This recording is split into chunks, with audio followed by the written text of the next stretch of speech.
Nous sommes des Congolais, pas des Rwandais.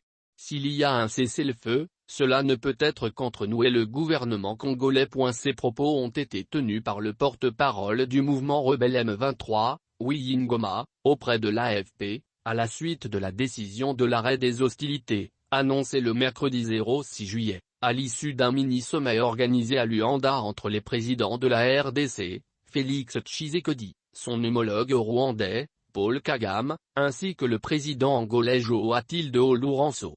On nous demande de quitter ici, mais pour aller où? C'est impossible, a ajouté Willy Ngoma. D'après le communiqué final de la tripartite de Luanda, les présidents de la République démocratique du Congo, RDC, et du Rwanda ont convenu de créer un mécanisme ad hoc pour observer la cessation des hostilités entre les deux pays qui sera dirigé par un général des forces armées angolaises.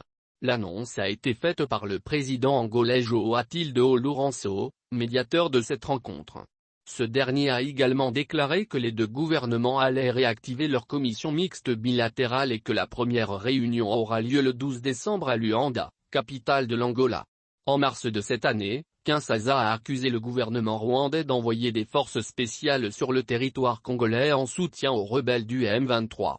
De son côté, le Rwanda nie soutenir les rebelles et accuse plutôt l'armée congolaise de tirer sur son territoire et de combattre aux côtés des FDLR, un groupe armé dirigé par des Hutus qui ont fui le Rwanda, après avoir, selon Kigali, participé au génocide de 1994.